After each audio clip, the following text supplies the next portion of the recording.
Hello everyone, welcome to the channel C S law inside. मैं आपका दोस्त आपका भाई आयुष लेकर आ गया हूँ आपके लिए bill of exchange one shot pre exam marathon. दूसरा है ये, पहला अकाउंटिंग थ्योरी का। अगर तुमने नहीं देखा है तो भाई प्लेलिस्ट में देखो, मैंने लगभग सारे अकाउंट्स के चैप्टर करवा दिए हैं।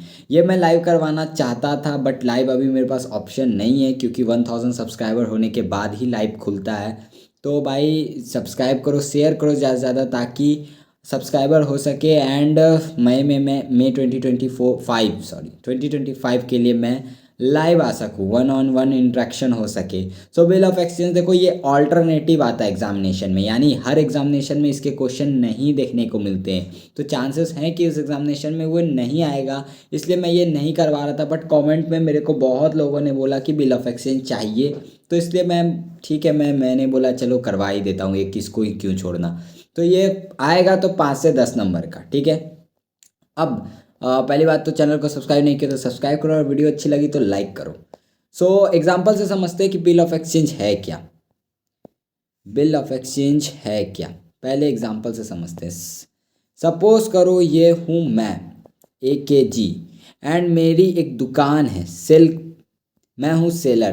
किस चीज़ में सेल करता हूँ, तो ये मैं वॉच बेचता हूँ, ठीक है। मेरी दुकान है, मैं वॉच बेचता हूँ। एंड यहाँ से मिस्टर एक्स नाम का एक आदमी आया मेरे पास और बोला कि भाई वॉच खरीदनी है। मैंने बोला सेलेक्ट करो, बहुत सारे मॉडल है हमारे पास। उसने एक वॉच सेलेक्ट की, उसका प्राइस है 1 लाख रुपया।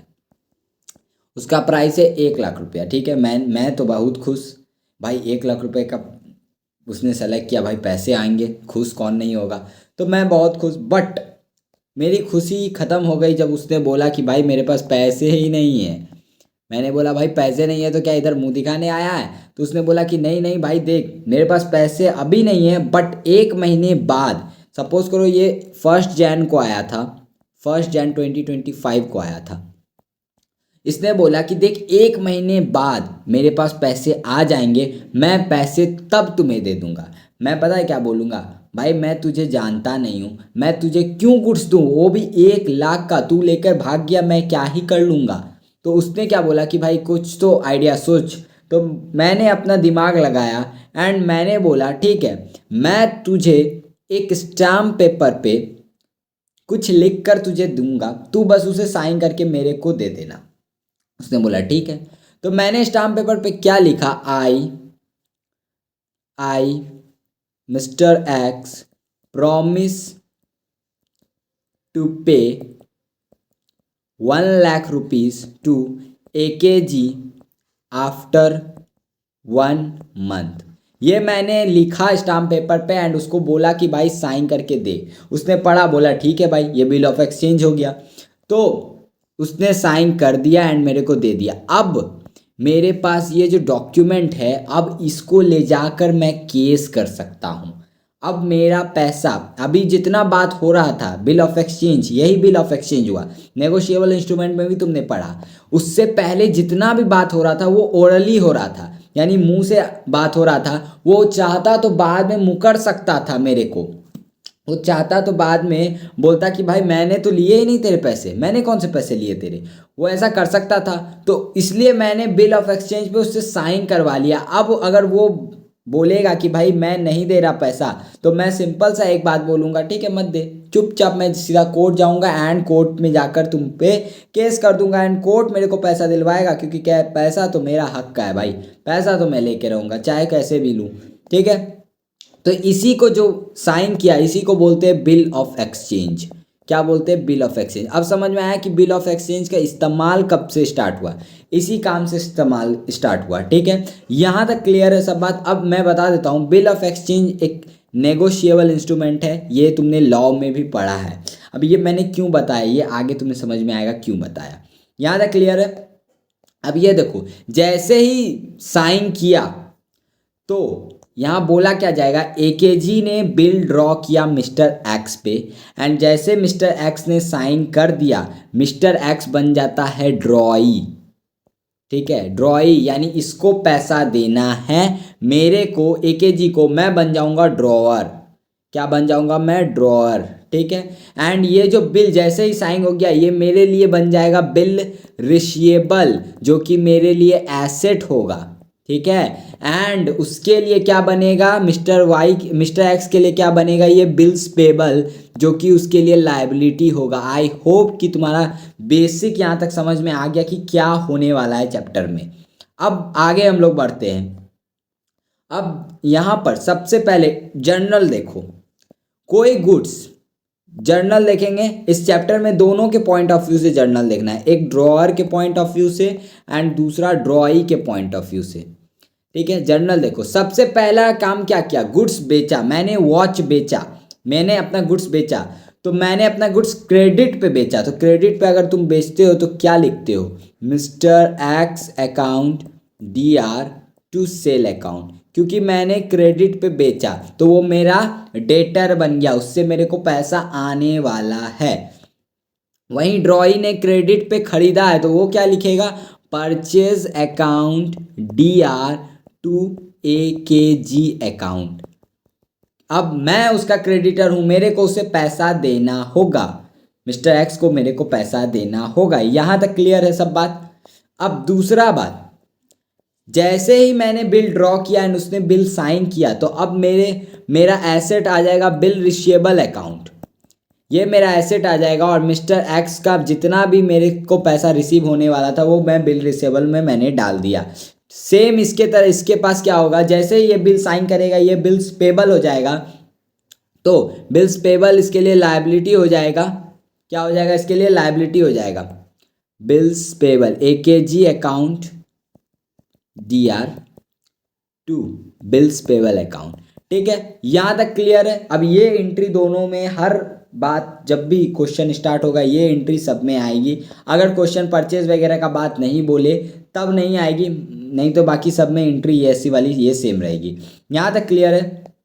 अब देखो ऑप्शन, अब देखो सबसे पहले बिल, दो तरीके के बिल होते हैं, एक ट्रेड और एक एकोमोडेशन।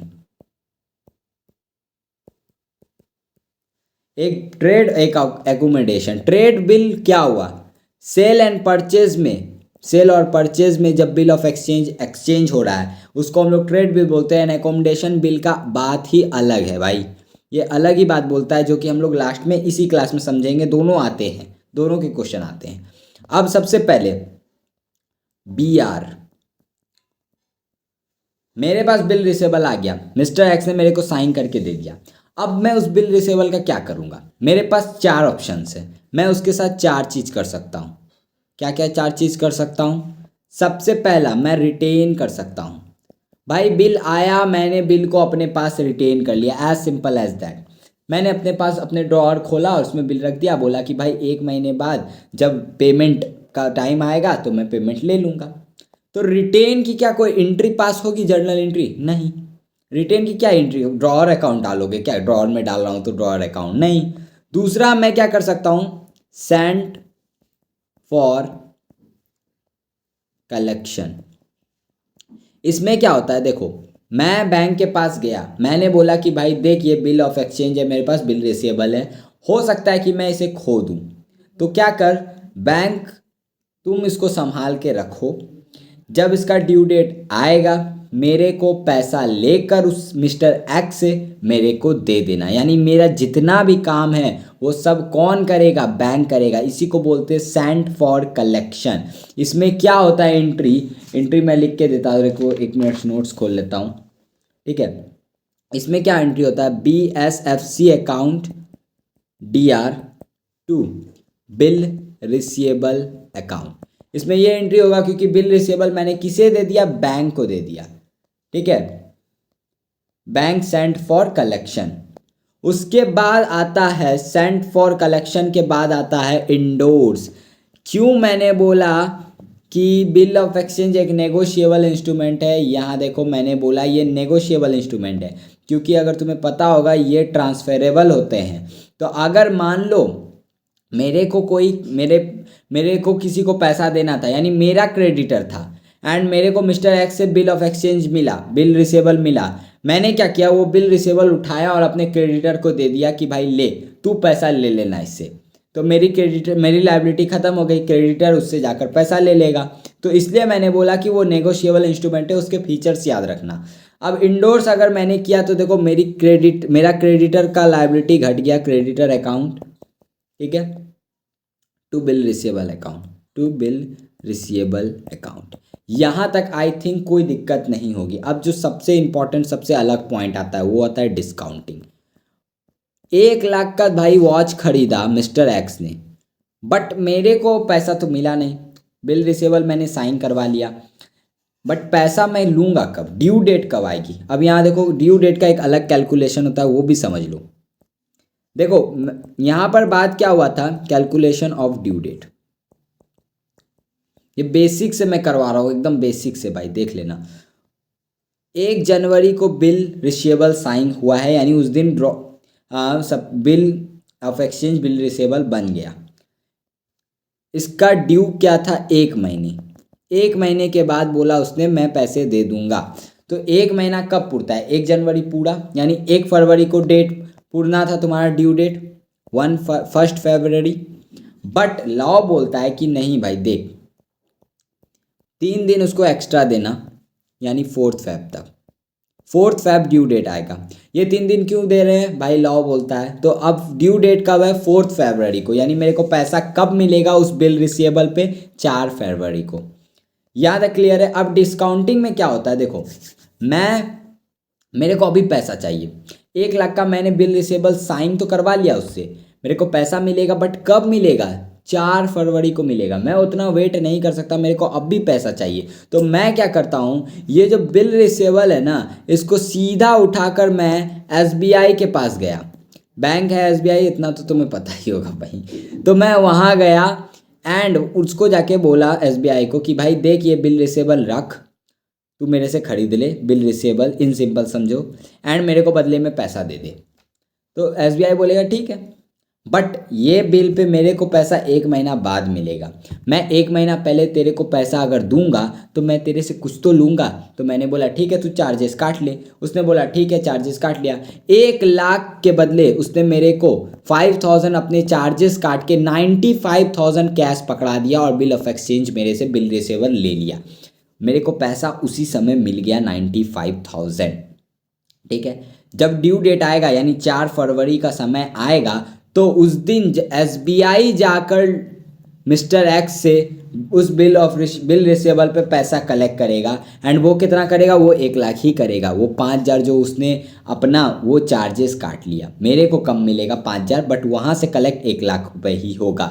यहाँ तक क्लियर, समझ में आया। तो डिस्काउंटिंग जब अगर हम करेंगे तो मेरे बैंक में पैसा आएगा, बैंक अकाउंट, फिर डिस्काउंटिंग चार्जेस, क्योंकि ये मेरा एक्सपेंसेस है तो डेबिट होगा। एंड टू क्या आएगा, जल्दी बताओ, टू क्या आएगा, बिल रिसीवेबल अकाउंट।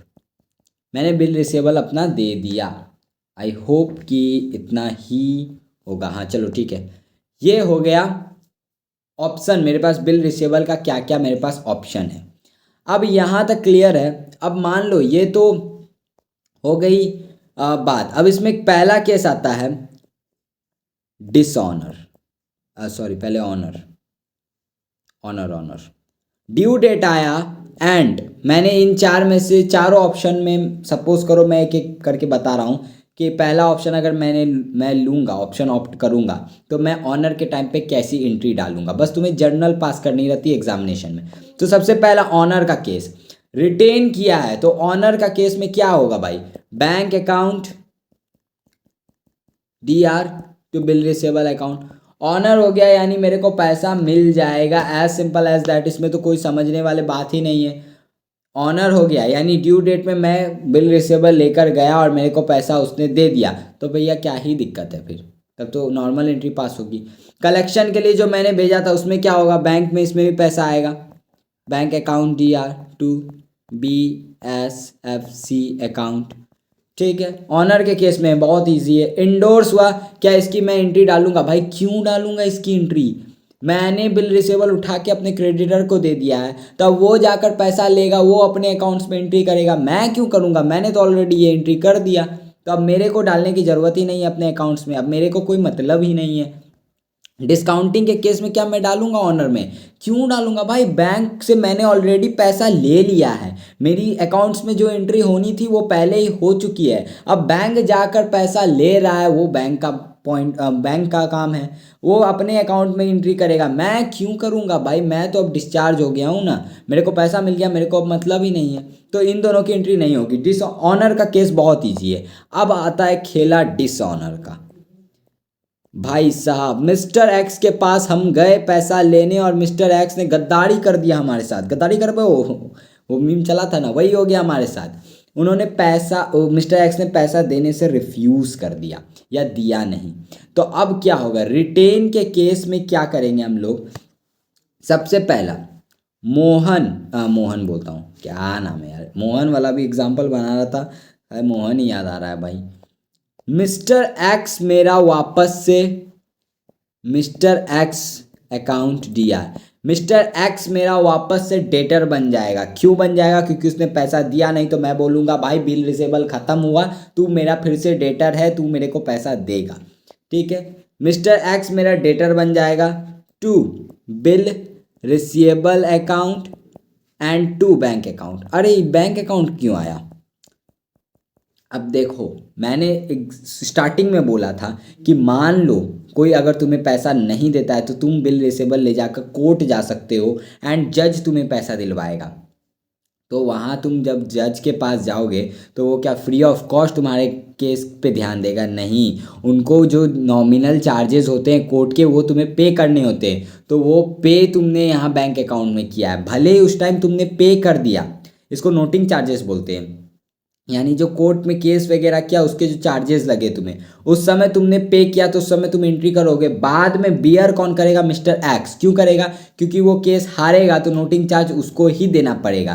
केस हारेगा ही हारेगा क्योंकि उसने ही गलती की है। तो यहाँ क्लियर रखो कि यहाँ पर मैंने बैंक अकाउंट इसलिए दिया क्योंकि यहाँ पर अभी मैं पे कर रहा हूँ नोटिंग चार्ज। केस करने के लिए पहले पैसा देना पड़ेगा भाई। उसके बाद सेंड फॉर कलेक्शन, इसमें क्या होता है? मिस्टर एक्स मेरा वो बन जाएगा, डेटर वापस से बन जाएगा to BSFC account and to BSFC account to bank account. Bank account क्यों भाई? केस करने, वही सिंपल लॉजिक है। नोटिंग चार्ज यहाँ नहीं आ रहा है, यहाँ बैंक अकाउंट आ रहा है क्योंकि बेयर कौन करेगा? मिस्टर एक्स करेगा। फिर आता है इंडोर्स का केस में। इंडोर्स का केस में क्या होगा? मिस्टर एक्स तो सब में वो हो जाएगा, मिस्टर एक्स अकाउंट तो सब में डेबिट हो जाएगा। ठीक है, इसमें टू क्रेडिटर हो जाएगा, टू क्रेडिटर हो जाएगा। मेरा क्रेडिटर भाई आके मेरे को गाली देगा कि भाई तूने जो बिल ऑफ एक्सचेंज दिया था उसने तो पैसा ही नहीं दिया, तू मेरे को पैसा देगा। तो वो मेरा क्रेडिटर वापस से बन गया एंड ये मेरा डेटर वापस से बन गया। इसमें नोटिंग चार्जेस इंक्लूड हैं, तुम्हें अलग से बैंक अकाउंट की एंट्री डालने की ज़रूरत नहीं है। एंड लास्ट जो केस है तुम्हारा डिस्काउंटिंग वाला, उसमें देखो, अब देखो बैंक ने तुमको ऑलरेडी पैसे दे दिए थे बट बैंक को नहीं मिला तो बैंक क्या शांति से बैठ जाएगा? नहीं, बैंक तुम्हारे बैंक से पैसा काट लेगा। तो मिस्टर एक्स अकाउंट, क्योंकि वो मेरा डेटर बन गया है, टू बैंक अकाउंट, इसमें भी नोटिंग चार्जेस इंक्लूड है, बैंक से तुम्हारा पैसा घट जाएगा। ये हो गया डिसऑनर का केस में। यहाँ तक कोई दिक्कत है? आई होप कि यहाँ तक कोई दिक्कत नहीं होगा, मैंने इन डिटेल समझाया है। अब मैं एक बार नोट्स देख लेता हूँ कि और क्या क्या पॉइंट्स हैं एंड तब उसे मैं बता देता हूँ। हाँ, अच्छा, ड्रॉई के पॉइंट ऑफ व्यू से, ये ड्रॉअर के पॉइंट ऑफ व्यू से अभी तक हम लोग समझ रहे थे। अब ड्रॉई के पॉइंट ऑफ व्यू से समझो, ड्रॉई के पॉइंट ऑफ व्यू से। अब ड्रॉई छोड़ो, पहले ये देखो, चलो छोड़ो इसको, पहले ड्रॉई के पॉइंट ऑफ व्यू से बाद में समझेंगे। नहीं भाई, पहले ड्रॉई के पॉइंट ऑफ व्यू से समझ लेता हूँ। ड्रॉई के पॉइंट ऑफ व्यू से समझते हैं हम लोग। ड्रॉई जो है, देखो उसके पास ऑप्शन क्या है? बिल्स पेबल का ऑप्शन क्या है भाई? वो उसके पास कोई ऑप्शन नहीं है, वो रिटेन करेगा।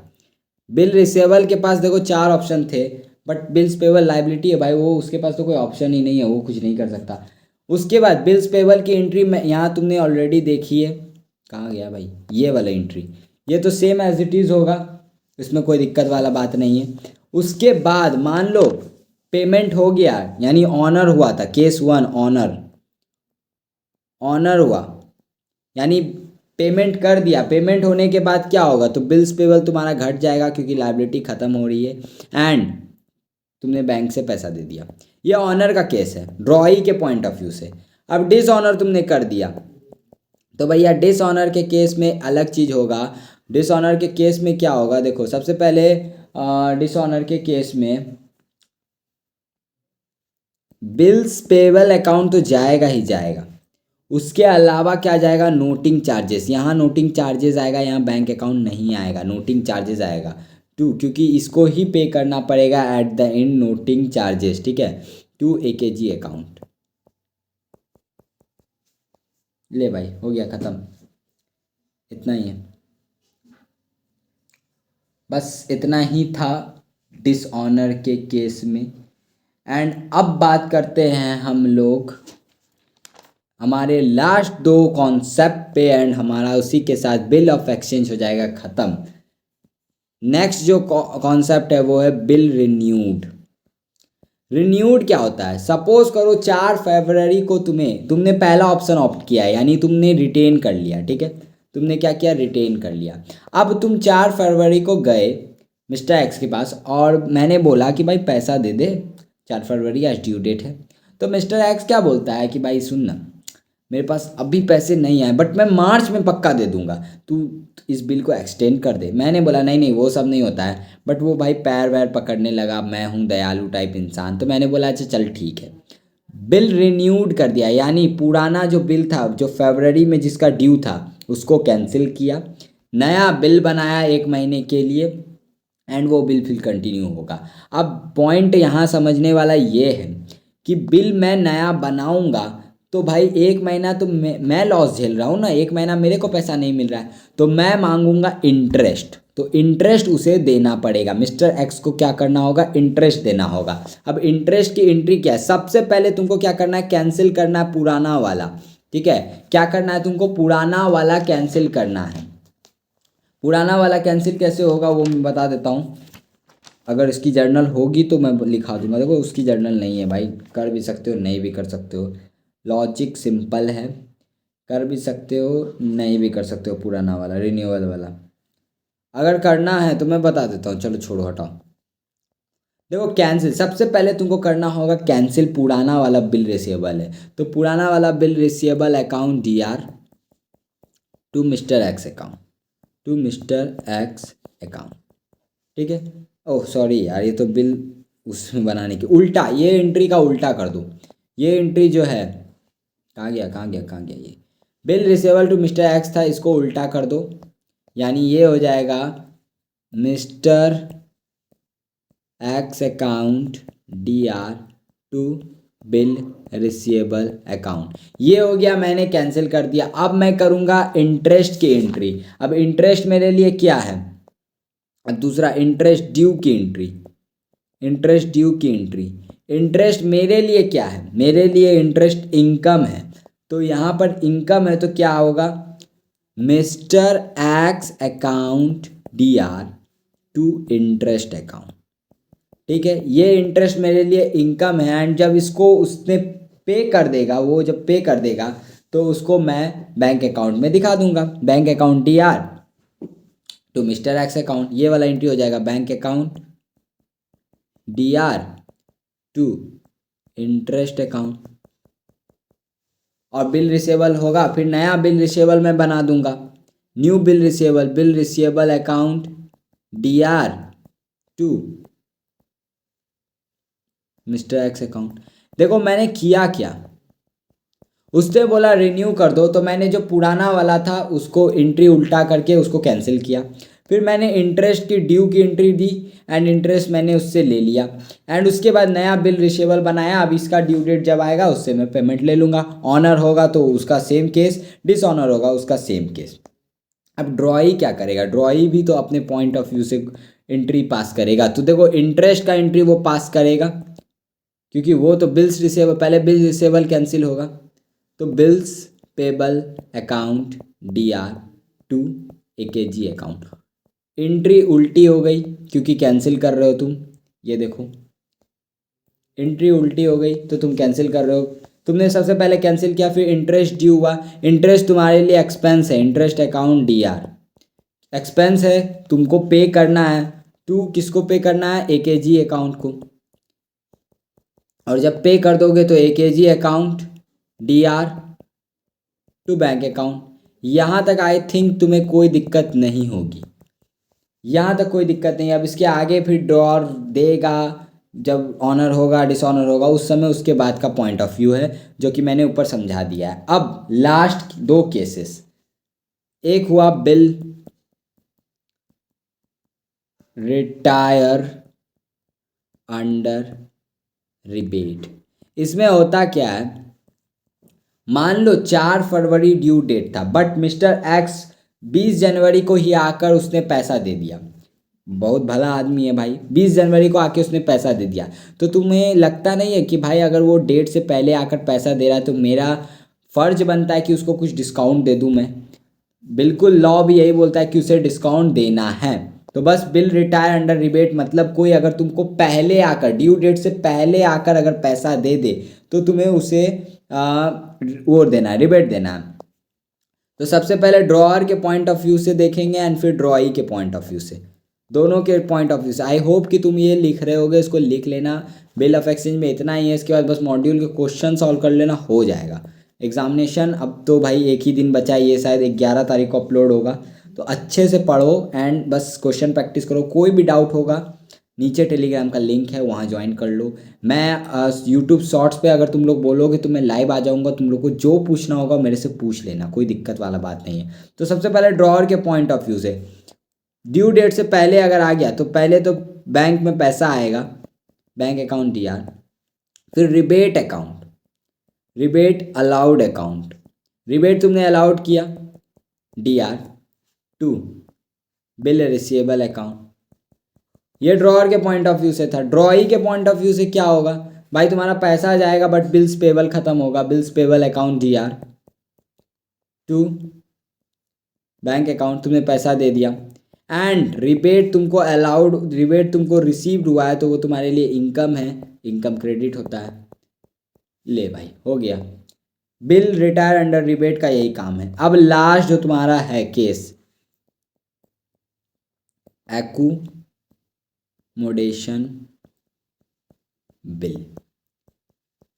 ये जितनी कहानी हम लोग ने ऊपर पढ़ी वो सब ट्रेड बिल की थी, यानी purchase of goods, sale of goods इसमें इन्वॉल्व थे। अब एकोमोडेशन बिल में क्या होता है, मैंने बोला था तुम्हें समझाऊंगा। सपोज करो ये मैं हूं AKG आयुष कुमार घोष एंड ये है नेहा। मैं नेहा के पास गया, मैंने बोला कि कुछ पैसे मिलेंगे क्या, अभी बहुत तंगी चल रही है पैसे की। नेहा बोलती है यार मैं तो खुद 1 रुपए की में जी रही हूँ, मेरे को तो खुद पैसा चाहिए, तू मेरे से पैसा मांग रहा है, मैं तो सोच रही थी तेरे से पैसा मांगूँ। तो फिर मैंने अपना दिमाग लगाया। क्या लगाया मैंने? अपना दिमाग लगाया। मैंने बोला मैं तुझे एक बिल ऑफ एक्सचेंज दूंगा, ठीक है, 1 लाख का बिल ऑफ एक्सचेंज, 1,05,000 का बिल ऑफ एक्सचेंज दूंगा, ठीक है, 1,05,000 का बिल ऑफ एक्सचेंज दूंगा, तू इसको साइन करके एक्सेप्ट कर लेना। तो नेहा ने बोला ठीक है, मैं तेरे लिए तो कहीं भी साइन कर दूंगी, बट पॉइंट ये है कि बिल ऑफ एक्सचेंज वाला जो बात है ये तो सिर्फ गुड्स के परचेज और सेल में इन्वॉल्व होता है, यहाँ थोड़ी होगा, यहाँ हम कुछ परचेज या सेल थोड़ी कर रहे हैं। मैंने बोला अरे मैंने लॉ पढ़ा है, अकाउंट्स पढ़ा है, तो टेंशन क्या लेती है, बस तू साइन कर देना।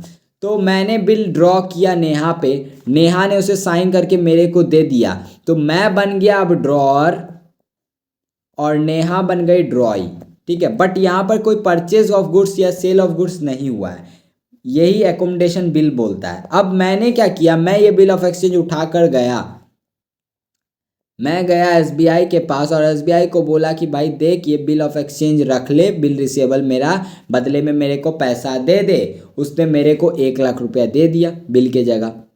ये 1 लाख जो मेरे पास आया इसमें से 50,000 मैंने नेहा को दे दिया कि ले तू इंजॉय कर 50,000, 50,000 मैंने अपने पास रखा कि अब ये 50,000 मैं यूज़ करूँगा, ठीक है। एंड जो चार्जेस थे जो बैंक ने काटे 5,000 वो भी हम लोग आधा आधा बांट लेंगे, यानी वो भी हम लोग आधा आधा पे करेंगे। 2,500 उसको दे दिया, 2,500 मैंने अपने आप रख लिया।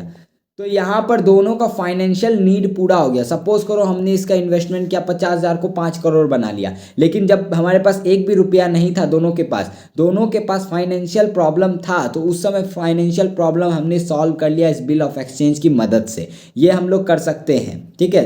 अपने दोस्तों के साथ ट्राई करना एक बार, ठीक है। तो ये हम लोग ने किया। अब जैसे ही ड्यू डेट आएगा, सपोज करो ये सब हुआ 1 जनवरी को 2025 एंड ड्यू डेट सेम हमारा वही था 4 फैब को। 4 फरवरी 2025 को SBI जाएगा किसके पास? नेहा के पास पैसे लेने। तो नेहा को कितने देने हैं? 50,000 अपने हिस्से के देने एंड 2500 भी देना होगा जो चार्जेस है। तो ये उसको देने हैं एंड मेरे को उससे पहले बैंक को नेहा के पास जाने से पहले ही, बैंक के जाने से पहले ही मेरे को अपने हिस्से का 50,000 एंड 2500 रुपया देना होगा नेहा को, ताकि वो बैंक को पे ऑफ कर सके। यहाँ बात को समझे?